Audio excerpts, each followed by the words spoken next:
5 a.m. I'm up with a crisp Celsius energy drink. Running 12 miles today. Grab a green juice, quick change, and head to work. Meetings, workshops. One more Celsius, no slowing down.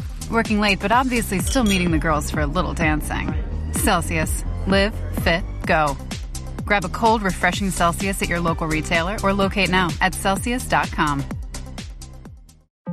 TaxAct can think of a million things more fun than filing taxes. TaxAct is going to name some now. Sitting in traffic. Folding a fitted bedsheet. Listening to your coworker talk about his fantasy team. Digging a hole. Digging an even larger hole next to that original hole. Unfortunately, TaxAct's filing software can't make taxes fun. But TaxAct can help you get them done. TaxAct. Let's get them over with. Hello, and welcome to Play Me or Fade Me. I'm your host, Dan, coming to you from Maryland with a little different show than you're used to on Thursday nights. Our pal Larry's school made the state playoffs in basketball, so he is supporting his boys tonight. Hopefully giving Action and Chad something to cheer for as they're head-to-head for some gas money. But congrats to Larry's school. We're all on the money line with you, Larry. And that being said, we decided to shift from the Cash and Coast to Coast show tonight. And with the college baseball season gearing up to start tomorrow, we decided to bring you the very first Play Me or Fade Me college baseball preview show. So joining me to bring a ton of knowledge is Toby, who many of you may recognize from the Monday live shows or as T. Steiny on the Discord. So Toby, welcome. I'll give you a few minutes to tell us a little bit about yourself and your college baseball background. Oh, well, thanks, Dan, and I appreciate you having me on here to chop it up a little bit about college baseball. So, I guess I've been a baseball fan all my life. It's big in our family. I've followed college baseball since as long as I can remember. Really just started betting on it the last couple of years consistently, but just a big fan of the sport. And like I say, I've been following it since as long as I can remember. All right, awesome. And for those out there, you're all familiar with me, but if you weren't following last year, I love college baseball. Haven't been following quite as long as Toby has, but I do consume a ton of content, catch as many games as I can, and I've bet on a ton. Last season, profited almost 40 units on college baseball, but a not so fun fact. A lot of you are familiar with the 17-day best bet streak I had back in May. That was actually ended by a college baseball bet when Troy lost my parlay losing to Old Dominion. So if you see Troy catching some strays from me this season, just know it's well deserved. But enough about me. Let's get down to ball. And while I would love to spend the next 6 hours talking baseball with Toby, we will spare the listeners. For this show, we're just going to give you a little bit of our betting strategy and philosophy, some future plays that we like, and then a few plays for opening day tomorrow. So let's jump in. So Toby, let's start with how you prepare yourself for the college baseball season. Yeah, so I guess the way I prepare myself, and this year was phenomenal. There's a publication out there called the Diamond Report. It's basically Phil Steele's college football magazine for college baseball. I picked this up about a week and a half ago. It is absolutely phenomenal, Dan. Couldn't endorse it anymore.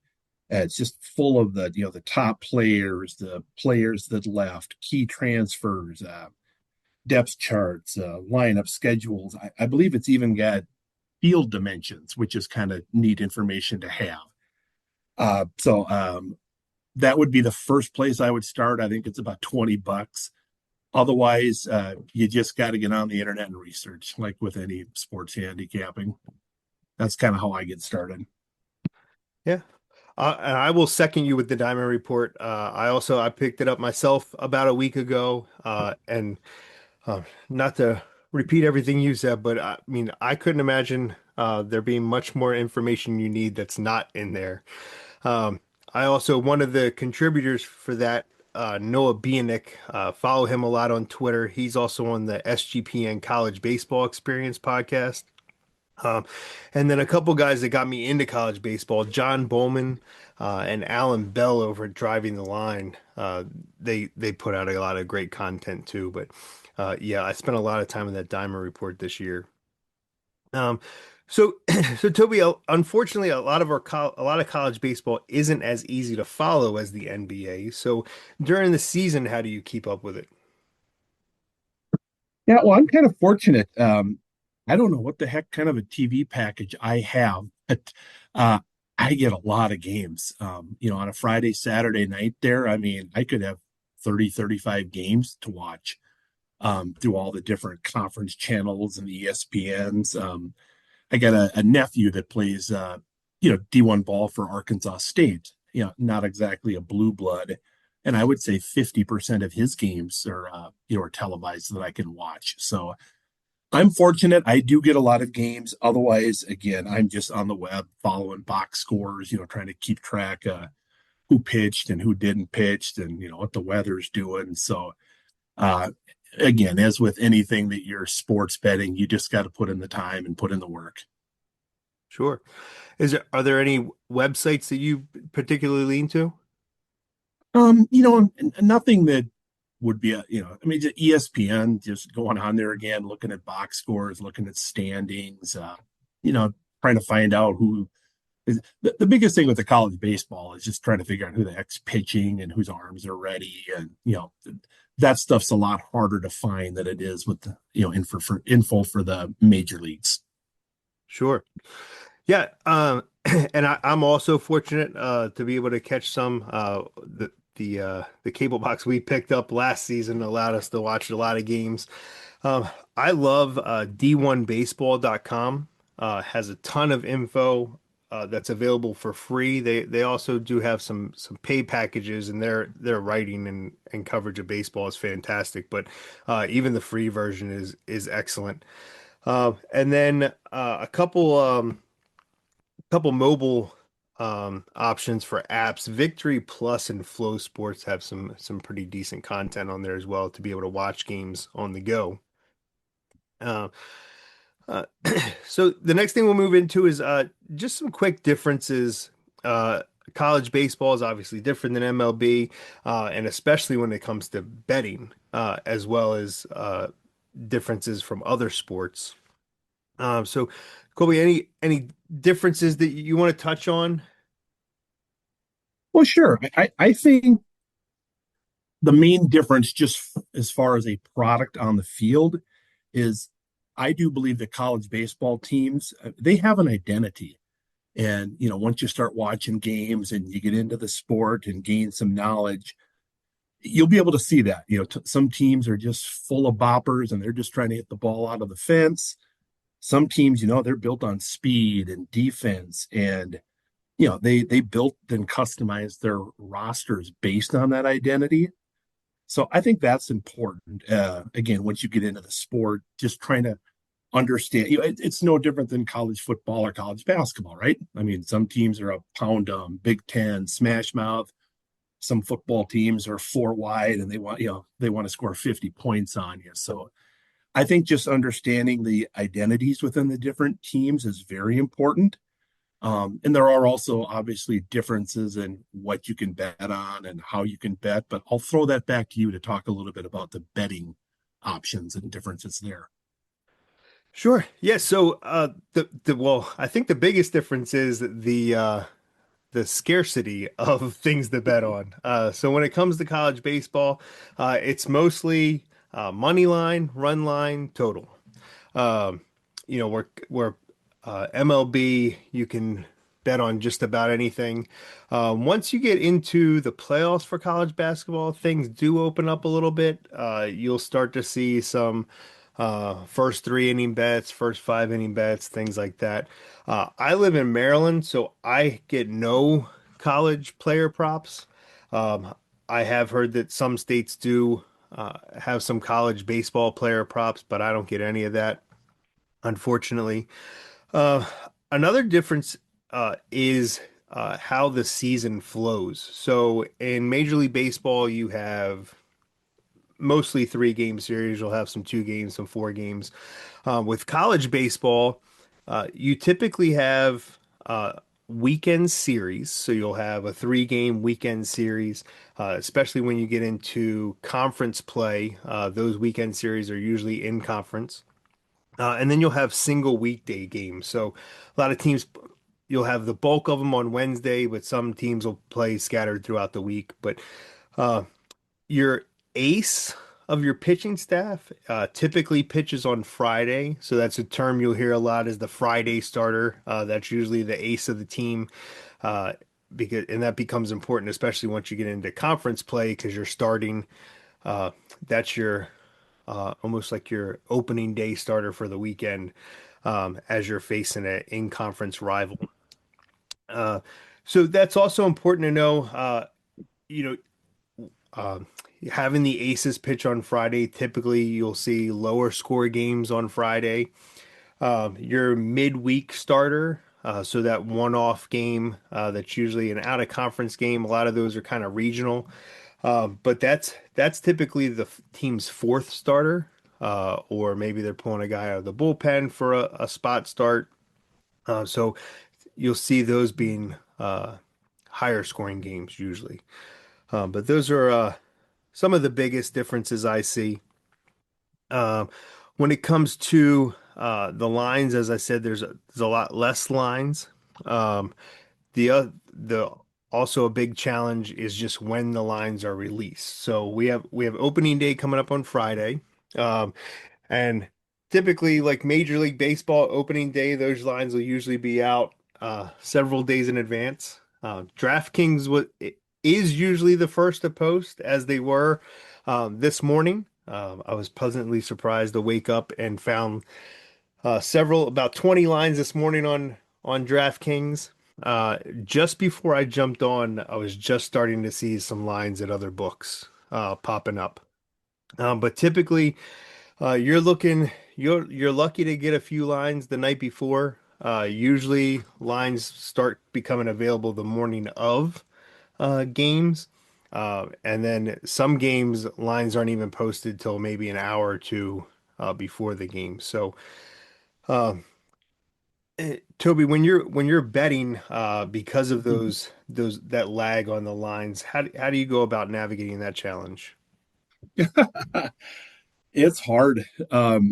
Like you say, you kind of have to do as much preparation ahead of time.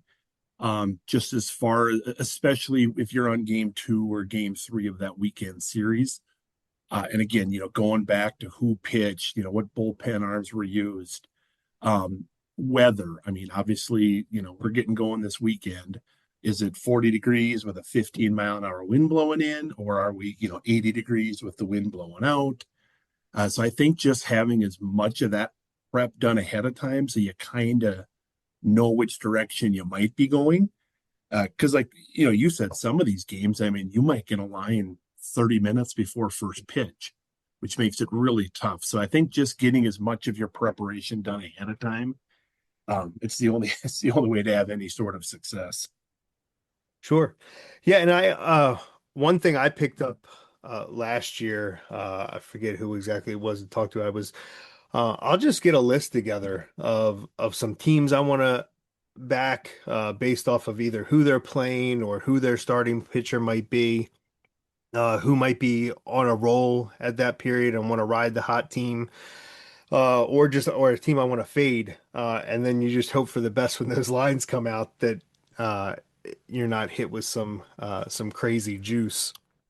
Um, and the last thing I'll add there is even though those lines tend to come out late, if you're able to shop around, uh, you can see wild differences in college baseball. Like I said, DraftKings is usually out first, uh, and they usually have pretty good lines. But Caesars usually has some good lines. Bet 365, Bet Rivers, just to name a couple. But you could see a line posted for minus 300, and another book might have them at minus 180. So shop around if you can. Like I said, it does make it hard when those lines are coming out an hour before game time, but you can usually find some deals out there.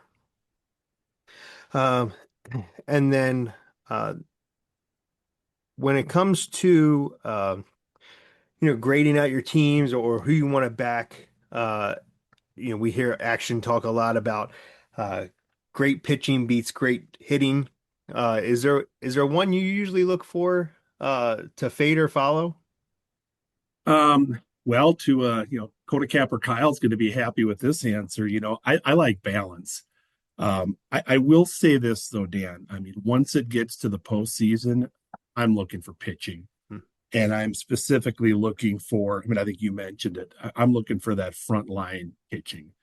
If you go back the last 5, 10 years and just look at the winners of the College World Series, uh, these guys all have a Paul Skeens, that they're giving the ball to a couple of times. So, during the regular season, you've got teams that are going to be able to bash the ball around and just outscore each other. But I do think when you get into the postseason and that pressure starts to mount, uh, boy, I want that frontline starter and elite bullpen. So I would favor the pitching, down the stretch.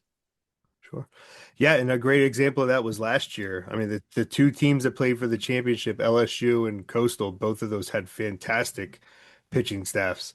And not just their Friday front guy, but all the way down into their bullpens. They both had fantastic pitching staffs, which was on full display all through the playoffs. And one last thing I'll touch on is parlays. So I like to play parlays in college baseball probably more than other sports, only because uh, the favorites in college baseball tend to be heavy favorites. So you'll see a lot, when you're talking your Coastals, your LSUs, Arkansas, Carolina, you're going to find them at minus 500, minus 400. Um, and then also different from Major League Baseball, typically the run line in Major League Baseball is just minus 1.5. That's pretty standard. Unless you're playing the White Sox a couple years ago and you would see minus 2.5 or 3.5. Uh, so, but in college, you'll see run lines as high as minus 6.5, minus 7.5, which is tough to lay. So I'll take a couple big favorites, two or three big favorites. For example, if I have a Cam Flukie for Coastal that's facing like a JMU, I got a Dax Whitney for the Beavs facing Iowa. I'll parlay them together. So instead of getting them at minus 300, minus 400 combined, I can get them for a minus 130. Any thoughts on parlays, Toby? Yeah. And I know before we get into some picks, we're going to go over a couple of strategies, but yeah, I do have a thought on it. I'll save it till kind of the next question. Okay, perfect. Uh, So the next thing we're gonna move on to is futures. And we've both shared these into our Discord, but we're gonna start with our Omaha 8. And just a quick note for those new to the sport, this refers to the 8 teams that reached the College World Series level of the college baseball pro season. And that's played every year in Omaha, Nebraska, hence the Omaha 8. The playoffs start with the regionals, and 64 teams are chosen. There are 31, I believe I got my numbers right, 31 automatic bids and 33 at-large bids chosen by the committee. And they are grouped into groups of 4 that play at 16 host schools. And then the winner of each of those groups moves on to the super regionals, and they are hosted by the 8 higher seeds. And those are so in the group of 4, it is a double elimination 4-team playoff. Once you move to the super regionals, that becomes a best of 3 series. And then the winners of those super regionals move on to the Omaha 8 in the College World Series.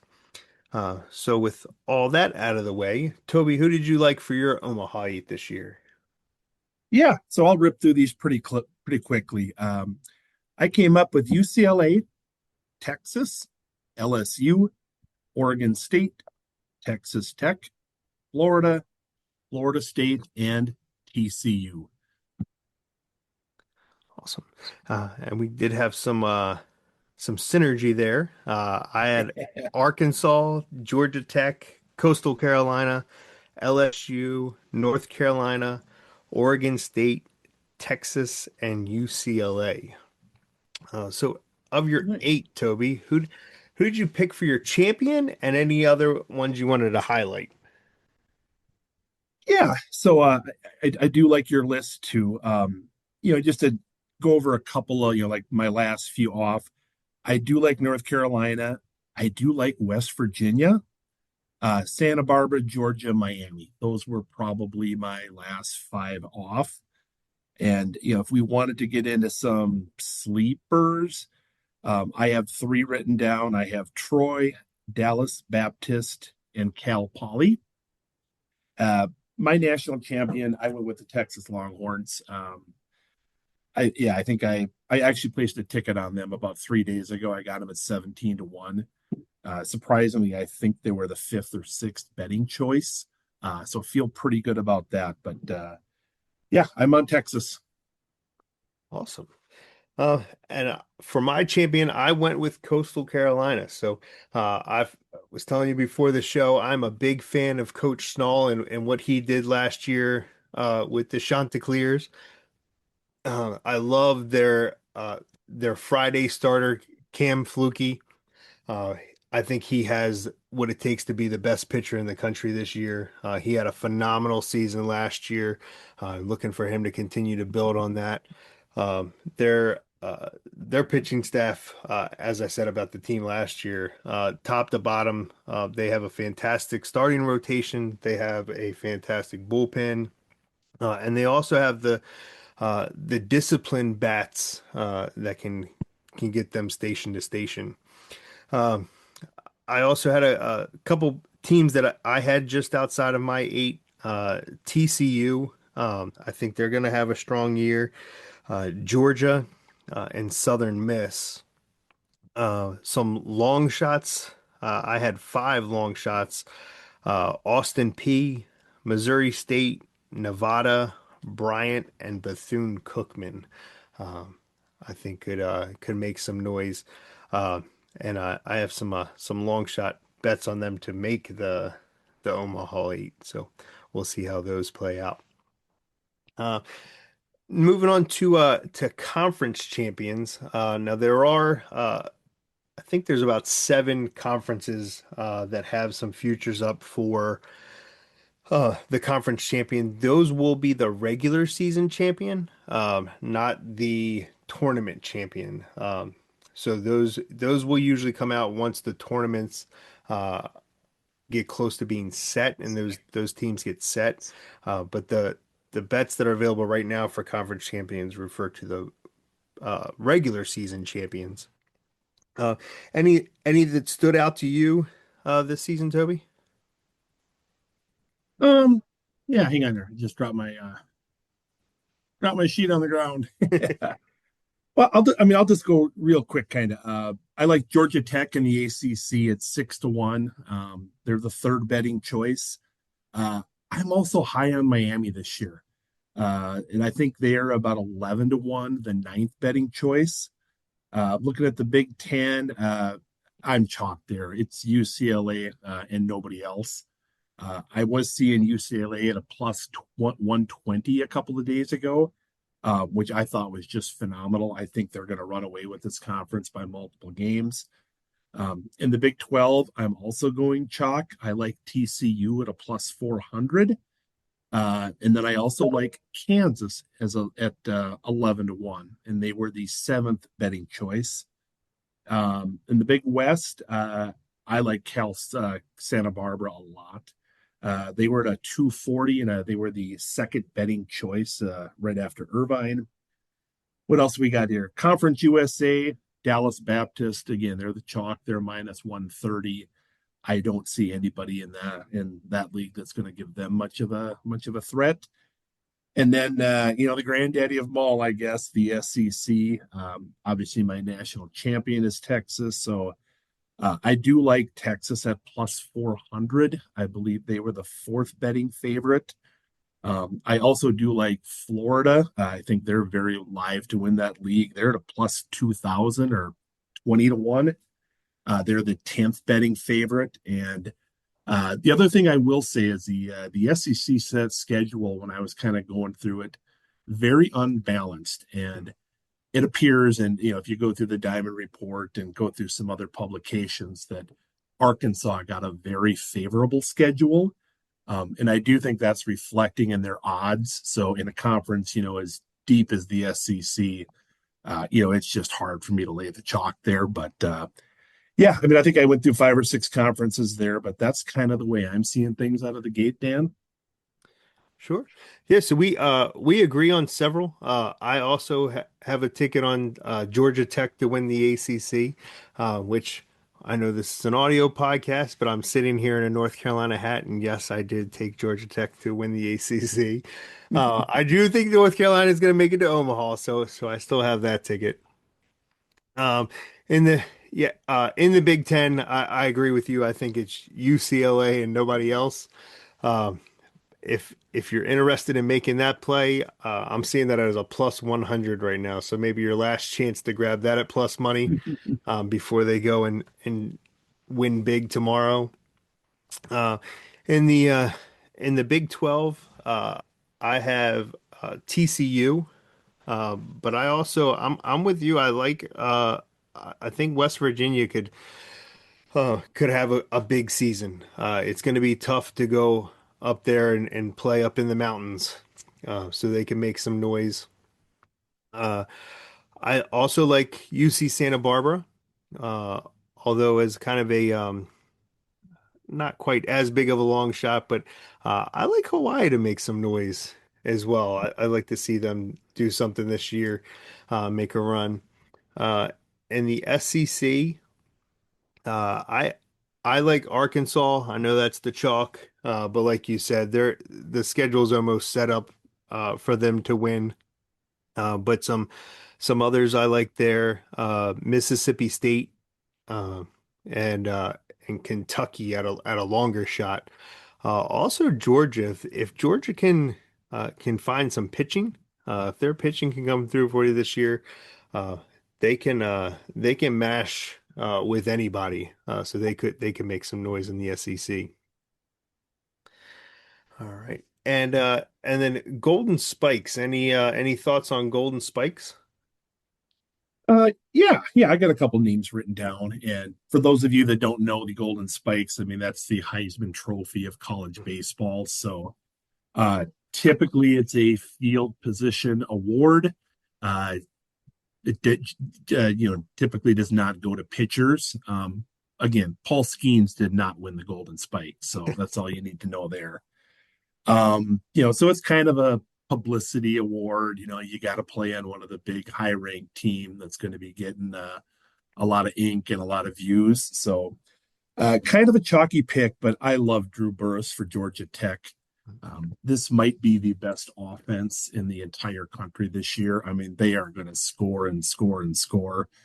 This is a little spark plug. He's 5'9", about 175 pounds, but the kid's got power. I mean, I think as a freshman, he bopped 25 home runs, hit 380, came back last year, hit 350, another 19 home runs. But yeah, I mean, the guy he's a 357 career hitter. He's got power. He doesn't strike out. He's the leader, leader of that offense. I think he was the third or fourth betting favorite there. I'm currently seeing them at about 8-1. So I do like Drew Burress, Georgia Tech, and just to throw one up a little bit farther down the line, Daniel Covey for Miami. This guy's a monster. 6'4", 240 pounds, going to be a sophomore this year. Last year, he hit 372, 18 home runs, 84 RBIs. Yeah, I mean, he's, again, a career 361 hitter, 42 home runs in 2 seasons. So this is a guy, I mean, he could hit 30 this year if everything kind of plays out, stays healthy and everything. And I am pretty high on Miami. They, again, when you're looking at this award, you're looking at the big market teams, the teams that are going to be getting a lot of pub. And Miami, they are, they're still kind of classified as a blue blood, and they're going to get plenty of opportunities to make noise. So Mr. Covey, I think, was about 18 or 20 to 1. So just a little bit longer shot down the board. Yeah. So as I mentioned, I unfortunately in Maryland I don't have odds, so I can't speak to the odds for the players that I picked. But I do agree with what you said about players on the big market teams. So I got a couple SEC guys. I like Helfrich, the catcher for Arkansas. I think if Arkansas lives up to the hype that they have this year, uh, and he's going to lead that team managing the pitching staff. He also produces at the plate. I think he can make a name for himself. I also like Derek Curiel, uh, who should be moving into center field for LSU this year. He really impressed me in the playoffs last year, and I think he's going to continue to build on his season last year, which he hit 345 for the Tigers last year and over 400 against righties. Uh, Gallagher, the second baseman out of Carolina. So I had to get a Tar Heel in there. Of But course. he also had a great year for the Heels last year. Looking for him to build upon a great season. And then, like you said, I mean, if Paul Skeens can't win uh, a Golden Spikes award, a pitcher's probably not going to do it. But if a pitcher was going to do it, and I had to pick a pitcher, I would take Cam Flukie out of Coastal Carolina. Mentioned him earlier. He has electric stuff. He's probably pitching his way into, if not a number one pick, a top five pick in the draft next season. He has electric stuff, and he'll be leading one of the best pitching rotations in the country. Uh, so probably not. Probably not in the cards based off his position, but I like him as a long shot there. Uh, all right. So that brings us to opening day tomorrow. Uh, what do you have for tomorrow, Toby? Yeah, well, again, I've got a few things, and keep in mind I was working today, so didn't get to grind into stuff as much as normal. And the first thing I would say to everybody out there, especially if you're just getting into this, kind of tread carefully at the beginning of the year. We've given you some info here. Again, there's a lot of good information out there, but give it a few series. Let's see what these teams really have. But yeah, I mean, a few games that stuck out to me were Western Kentucky. I think they were about 154. I do think they're going to have a solid season. I think they're going to be the biggest threat to Dallas Baptist there in Conference USA. And I believe they're at home against BYU, who, based on every publication I've seen, I think they're picked, last or second to last in the Big 12. So I do think that's decent value there. I do like Troy minus the 130. That's a sneaky good baseball program. I'm on South Florida minus 120. They're going to be at home against Illinois. I kind of like that team. And then a couple of underdogs I do like in big market or kind of bigger games are, and I mentioned this team earlier. I'm high on Santa Barbara this year. I did see they were at a plus 140. I think they're at Southern Miss. And that should just be a tremendous series because Southern Miss is a really good program too. But you're not going to get Santa Barbara as a dog too many times this year. So I like that. And then, in my opinion, the marquee series of opening weekend is TCU hosting Vanderbilt. You want to see some arms. And the day one starters for these two teams are absolutely phenomenal. Tommy LaFleur is probably going to be getting the ball for TCU. I think he was second in the Big 12 Pitcher of the Year race last year. Yeah, I mean, he's just phenomenal. And I was trying to think of the Vanderbilt starter, but this guy had like 97 strikeouts and 70 innings. So, and again, usually early in the year, pitching's maybe a little bit ahead of the hitting. So if you're just a pure baseball fan, you like to see good pitching, tune into that TCU Vanderbilt series. But I'm high on TCU, so I'm gonna make a play on them. I believe they were plus 120 as a home dog. I kind of like that one. So That's just 5 plays that I had written down. Yeah. And No series plays, just opening Friday plays. yeah, and surprisingly, we have several plays that we line up on. We did not compare notes beforehand. Oh, Uh, wow. I'm also on the Bulls of South Florida. Um, I Illinois is coming from the Big Ten. I'm not crazy about Big Ten uh, baseball, like we said with the conference winners. I think it's UCLA or bust out of that conference. The Bulls are hosting, so at home, I think they get the edge there. I was also on Santa Barbara. Uh, like you said, that's going to be a great pitching matchup. Jackson Flores taking the mound for the Gauchos versus Colby Allen for Southern Miss. Um, it will be a raucous crowd down there in Hattiesburg, uh, but I think the Gauchos have the bats to get it done. Although I do see a low scoring affair. Actually, right before we jumped on, the total for that actually came out, and I got the under 10.5 at a minus 115 on that one. Uh, and the other one we agree on is TCU. As you mentioned, Tommy Laporte, uh, just crazy good stuff. Uh, Vandy's lineup will be a little bit of a wait and see. They were looking for some consistency last year. We'll see if they found that. But like you said, pitching's usually ahead. And going back to actions, good pitching over good hitting. Um, we'll see what they got, but I think Tommy Laporte holds them off down there in Arlington. Uh, I also had Charlotte, got them at a minus 160. So San Diego's coming across country. Uh, and San Diego, probably going to be great again this year, but they did lose a ton to the draft and the portal this year. So their lineup got um, picked apart pretty good. Still think they have a good season out there. However, Charlotte's bringing back a lot of their offensive core, and they reinforced their pitching staff with a couple transfers. So I think they pull that one out. And then I went with a couple parlays. I wanted to get Wake involved. They are playing the first game tomorrow down in Puerto Rico.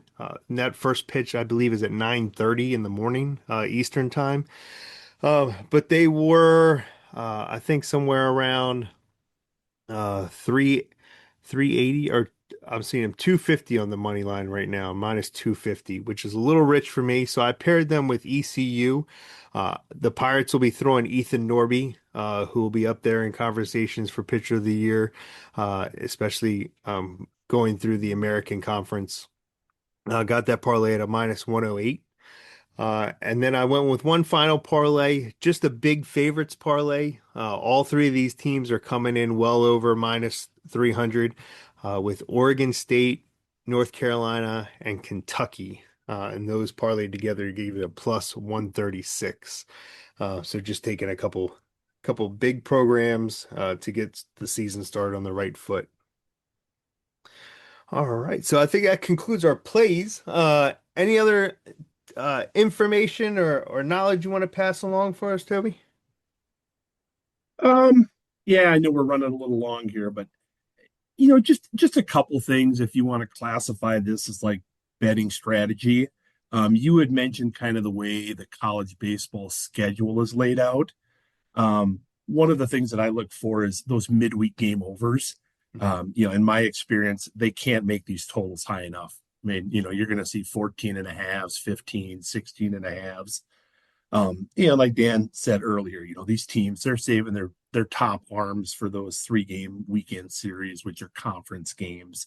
So, you're kind of in the bottom of the depth chart here. You're not going to see any of the top starters, top relievers. These are kind of up, opportunity spots for the guys on the bottom of the depth chart. So midweek overs. Another thing that I like to look at is look at the series favorite and come back to them if they lose the Friday night game. Obviously on paper, they're favored. They're supposed to be the better team. And then obviously if they're behind in that game, they're probably not using their top bullpen arms, where that underdog, if they're going to close that deal out on Friday, they probably went through their top 2 or 3 bullpen guys. probably not available coming back to back. So, and this is where I was going to get back to Dan's using them as parlays. These prices are probably going to be unbettable, unless you're willing to lay a run and a half, 2.5 runs. Otherwise, like Dan illustrated, the other way to play these is with a parlay. Grab the minus 250, pair it with another favorite or just another play you like. The other thing, and I guess the main thing that I try and do is try and identify good teams that might be flying under the radar, and that's usually kind of how I start my season. Dan said he kind of has a list of who he kind of wants to back, who he thinks he wants to fade. A team that came to mind is Dallas Baptist. Love our play me or fade me family. I'm guessing 90% of the community has never heard of Dallas Baptist. They are a hell of a baseball program, and they can compete with anybody. And because it's the college baseball market, it's a little bit limited. They're often undervalued. And, like we talked about Action a few times. He likes that little school versus big school angle, specifically in March basketball. I mean, you've got that scenario here. These guys, they play a lot of these traditional powers, the Oklahomas, the Texas schools, TCU, Texas Tech. I know we're on their schedule. So try and identify good teams that might be flying under the radar. And then I guess and I want to quit rambling here, but the last thing I will say is typically, in my history with this, Saturday and Sunday have been more profitable than Friday. Even though, Fridays are more predictable. Like Dan said, you've got your Friday guy, you've got your ace going, you've got all the bullpen rested. These bookmakers, they've got tough jobs to do. Getting these lines up before first pitch, quick turnarounds. Do you really think that they're going to have time to look up all of these pitching stuff and weather information? So, sometimes you can find some pretty soft lines and, give you some good betting opportunities there going into the last 2 games of the weekend. So those are just 3, 4, if you want to call them strategies or things that I typically look for throughout the college baseball season. Yeah, I think those are all great tidbits. To your point about finding some under the radar teams, one of those for me last year was Stetson, who they got hot and got on a roll in their regular season, got through their conference tournament, earning themselves a spot in the playoffs. And then I gave that out on the podcast. Their first game in the regionals, they were a plus 250 dog. Because the hell they were like a 380, weren't they? Yeah, it may have You're been selling that high, yourself short. That was a big hit. Yeah. But they like you said, under the radar. I mean, like a Dallas Baptist, how many people have heard of Stetson University? Which is located in Florida for those who didn't know. But yeah, I mean, you can find those kind of diamond in the rough. And when you're talking about when you get outside of the ACCs, the SECs, the Big 12s, like you mentioned about Saturday and Sunday having some softer lines, the books they're gonna spend most of their attention on those big names, uh, the SEC schools, the Big 12s, the Arkansas, the Tennessees, the LSUs. And then when it comes to lines for these smaller schools, the Dallas Baptists, the Stetsons, the Big West schools, the American schools, you can find some pretty favorable lines there. And then especially when they go up against a bigger school, who's gonna, that bigger school is gonna get uh, a lot of the quote unquote benefit of the doubt when it comes to the line. But that might not necessarily mean they're the better team. They just have the bigger name, which is going to draw more action their way. Uh, but uh, but yeah, I mean, I agree with everything else you said as far as strategies. Uh, all right, so I think that does it for us, Toby. Unless you had anything else to add.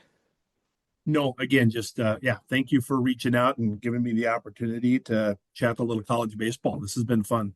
Yeah, absolutely. I loved contacting a little bit over the Discord last season. I loved getting to hear some of your perspective and learning from you on this podcast, and look forward to continuing it throughout the season.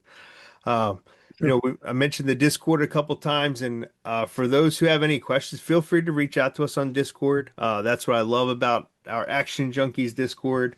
It's a great community, and if you're not in there, you should be in there, and be on the lookout for some great college baseball plays from me and Toby this season.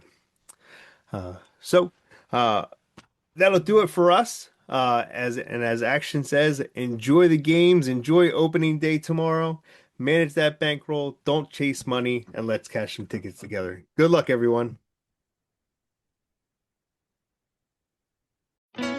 Where's your playlist taking you? Down the highway? To the mountains? Or just into daydream mode while you're stuck in traffic? With over 4,000 hotels worldwide, Best Western is there to help you make the most of your getaway, wherever that is. Because the only thing better than a great playlist is a great trip. Life's the trip. Make the most of it at Best Western. Book direct and save at bestwestern.com.